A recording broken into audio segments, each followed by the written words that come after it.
In science, it is known as the butterfly effect. The idea that for every event that occurs, there are much smaller events that multiply over time. Change one small thing, and you change everything.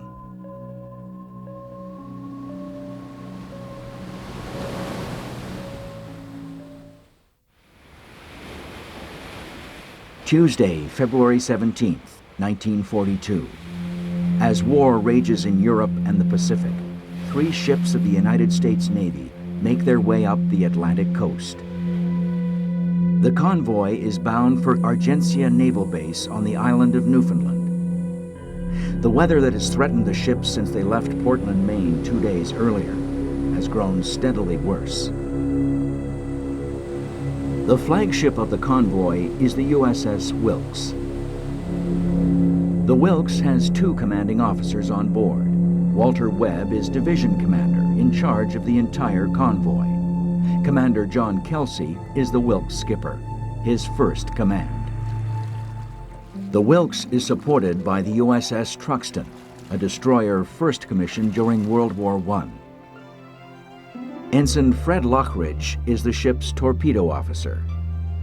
It was an old ship, but it had been in service ever since World War I and very well maintained. The engines operated very well, so it was a good ship. Deep in the bowels of the ship, Lanier Phillips rests on his bunk after serving the officers their daily meal. He is the youngest of the mess attendants, only 18 years old. The Truxtun and the Wilkes are both escorting the 3rd member of the convoy, an American supply ship, the USS Pollux. The Pollux usually sails with a crew of 159, but tonight there are 233 aboard, including 58 new recruits fresh out of boot camp. 40-year-old Joe Neville is one of the veterans of the crew, responsible for helping the recruits along.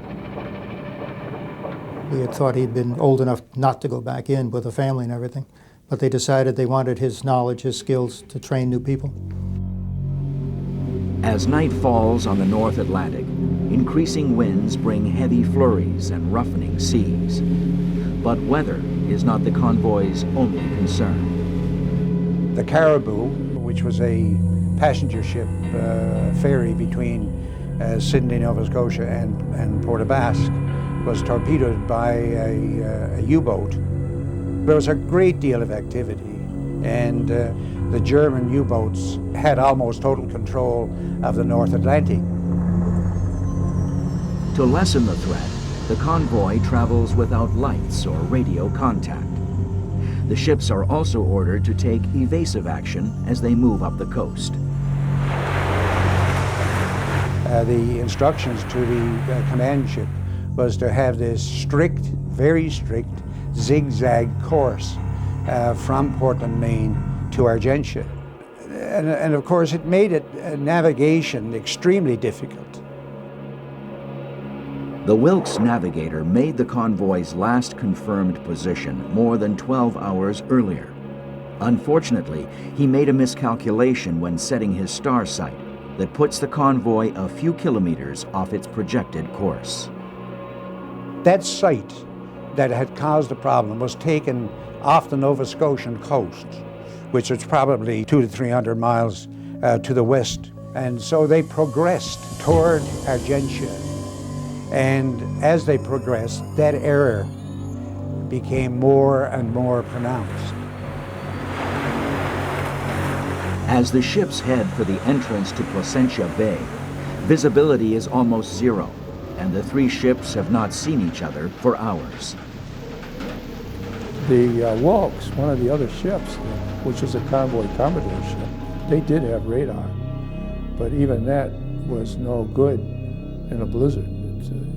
You can't see through a snowstorm. They weren't aware that with the icing, their readings were off, and with the currents around the south coast of the province, they were driven inland. On the Pollux, the veteran navigator has a feeling that things are not right. Something tells him that the Pollux is drifting sideways. There was a great deal of discussion between the navigator and the commander, but in the final analysis, the commander disregarded the information that was passed to him. The convoy just continued to move from that initial mistake off the Nova Scotian coast. At 3:15 a.m., the Wilkes does a radar sweep and locates the Pollux close by. It also picks up the echo of something 12 kilometers away. But it is a single pip and not the usual string of sounds associated with land. Just after 4 a.m., however, the single pip becomes a series of echoes, one after the other. About the same time, Ensign Fred Lockridge arrives on the bridge of the USS Truxtun to relieve the captain of the watch. I went on watch at 4 a.m. and before taking over the watch, I checked the chart with the navigator showing where we were supposed to be, and which was about 30 miles offshore. We were off 30 miles from where we really were. And all of a sudden, boom, there's something on our port quarter looming, cliff, ice-covered cliffs. We didn't know what it was. We thought at first it might have been an iceberg. Lieutenant Newman orders a swing to the right, but it is already too late. Before the ship could respond, we hit the ground on rocks. I was thrown out on top of the rest of the mess attendants. Everybody slept with their clothing on, and I just grabbed a pair of shoes and put them on and ran topside. They turned the large carbon light on the bridge. They turned it on, and all we could see was the cliffs, covered with snow and ice. Believing they have hit an iceberg, Commander Ralph Hickox orders engines reversed full power. The vessel had gone so solidly on the reef and punctured its bottom so that it was impossible for it to move. And so it was simply a question of not saving the ship, but saving the crew. As huge waves slam the destroyer against the rocks, an emergency signal comes in. Almost 4 kilometers west of the Truxtun, the Wilkes is also stuck fast. A searchlight flashes to the east, and the men on deck catch a glimpse of another ship stranded not far away at the base of a giant cliff. It is the USS Pollux. The entire convoy is stranded on the rocky coast of Newfoundland.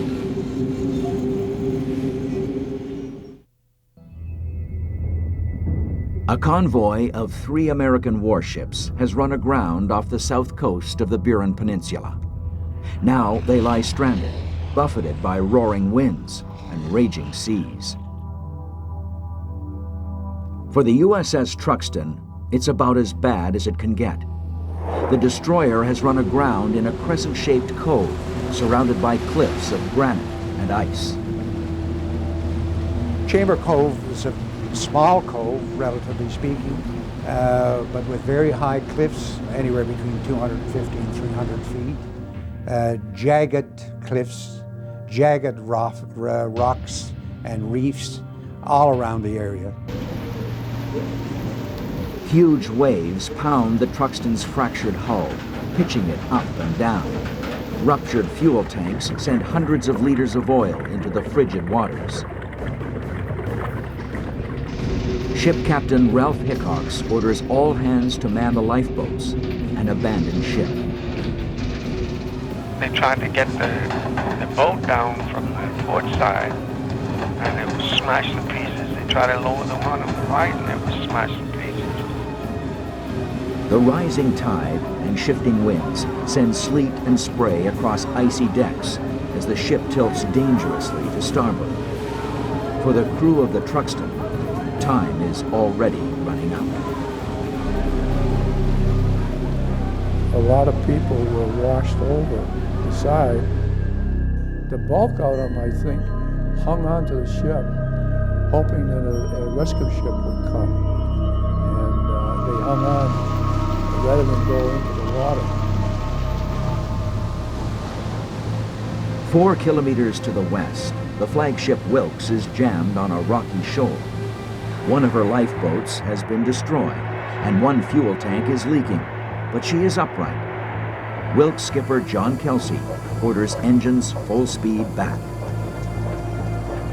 When they reversed the engines, they had sufficient power to take the vessel off, and no great damage was done. The Wilkes maneuvers into deep water, moving as close to the Pollux as the storm will allow. The supply ship flashes a message that she is going to try to land her crew on the shore. But it was not close enough where the crew could get off. It was impossible for the Pollux to back out. And so she was there solidly, and that was it. The water between ship and shore is a fury of foaming waves turned brown as oil from the fractured fuel tanks spills into it. In the engine room, water tender Joe Neville works feverishly to keep the ship alive. They maintained the power as long as they could, and making sure that the water didn't get at it and everything else. The word came out, get as many people out as you can, just keep a skeleton crew down. The pounding of the waves makes it impossible to stand, and all but one of the lifeboats have been smashed or washed away. The last remaining lifeboat heads out with a lifeline and 5 volunteers. A giant wave picks up the lifeboat and flings it over the rocks, smashing it on shore. The survivors use knives to hack their way up the slope. They climb to the top of the ridge, only to find desolate snow-covered hills with no help in sight. The situation on the Pollux has gotten more desperate. The bow has broken away as the rest of the ship lists towards the water. On deck, Commander Hugh Turney has given the men permission to swim for shore. Joe Neville reaches the deck and is swept up by the pandemonium. My father was an excellent swimmer. He figured, you know, if you can see the shore, piece of cake, we can make it. He didn't. The men in the water have little chance against the powerful undertow and congealed fuel oil that acts like quicksand, pulling them under. Out of the 100 men that go into the water, only 18 make it to shore. Back on board, an immense wave washes over the Pollux, driving it back upright. Commander Hugh Turney immediately orders the remaining men to stay on board. While the Pollux provides some shelter for its stranded crew, the Truxtun is a different story. Waves wash over the crippled ship, flooding her lower levels and icing her deck. Some of the crew has already frozen to death. Some men have tried to swim to shore, but all are caught in the sludge of thick oil. And that was responsible for a lot of the deaths, because the men could not swim in that stuff. That heavy fuel oil was like tar almost, terrible. The remaining crew can see a small oil-soaked beach in the center of the cove. With all the lifeboats gone, the 3 remaining life rafts are their only hope. The first raft paddles out to sea, letting the waves take them to the beach. It takes a half an hour, but they finally reach the beach. A lifeline from ship to shore has been established. The 2 remaining rafts are shuttled back and forth, bringing more men to shore, including Lieutenant Fred Lockridge. At the time, you had to go down a rope into the raft and sit in water up to your hips. Now, there are almost 30 men on the beach.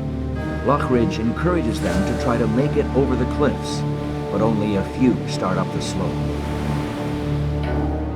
When I got ashore, I just decided I'd die.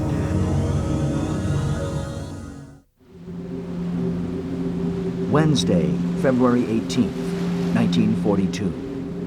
A few kilometers from the town of St. Lawrence, the morning shift at the Iron Springs mine is about to begin. Some of the locals at the mine that morning include Mike Turpin and mill manager Lou Etchegaray. Mike worked with my father and was very close to him. And they were standing together near the head frame of the Iron Springs mine in this snowstorm, when out of this drifting snow came this person. The man tells them about the shipwreck of the USS Truxtun. They realize that he is talking about Chambers Cove, and with the wind blowing as it is today, there will be no rescue from the sea. The Newfoundland men right away started to rally all the help that they could get from the mine. They shut down the mine, and also from the town. They started bringing out all the people that they could muster. The Newfoundland men worked their way down the cliff onto the beach and started helping survivors. They had an anchor drove down on the ground and they tied a rope around them, and 4 or 5 or 7 probably, well, however many was there, probably 10 men taking my arm up hand over hand or up over the cliff. I was in pretty bad shape, so we decided I ought to go too.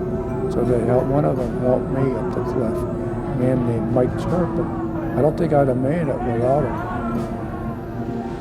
At Lawn Point, those fortunate enough to get to the rocky shore have been able to help those on the Pollux secure a lifeline to the ship. The men still on board are evacuated to the ledge 6 meters away. Commander Hugh Turney is the last man to leave the dying ship, 12 hours after she went aground. 122 men have now reached the icy ledge near the USS Pollux. Above them is sheer granite, and the rising tide makes the ledge even more treacherous. Several times, men slip and fall, disappearing into the black water. Those that remain are losing hope until someone sees movement on the ridge above. It is a group of rescuers from the nearby village of Lawn. They rig a guide line that will take the men up the cliff, and they begin to pull each man up, one at a time. These men worked all day, all evening, better part of the night, in rescuing the American seamen. The last sailor is brought up the cliff at 5:30 a.m., February 19th, more than 24 hours after the American convoy went aground. As survivors arrive at the Iron Springs mine, the women of St. Lawrence take over.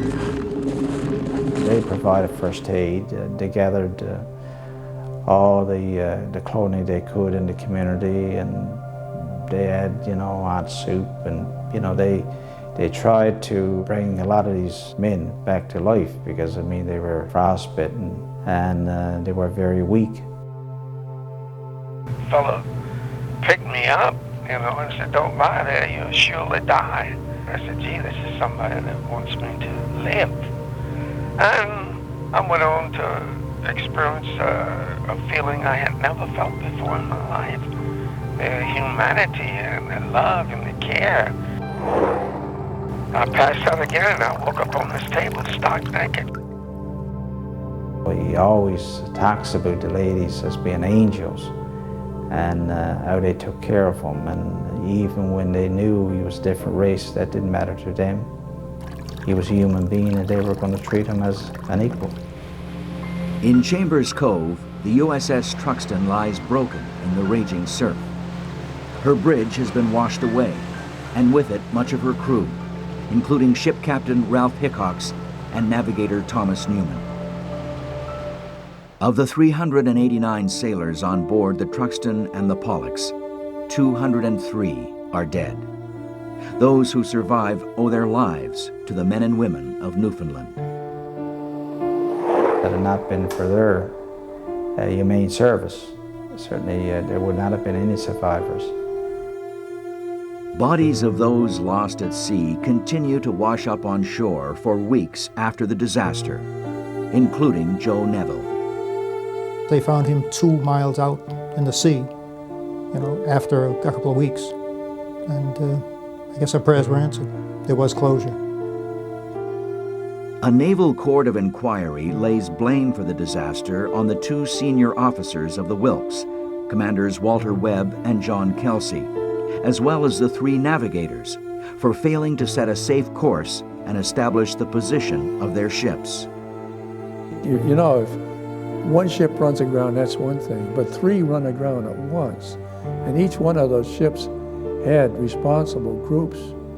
It's pretty much an act of God at that point. The survivors share a bond with the men and women of Newfoundland for the rest of their lives. Every year we have a commemoration service on the 18th of February. So the memory has kept alive. It certainly was a traumatic event in the history of the U.S. Navy and in the history of Newfoundland.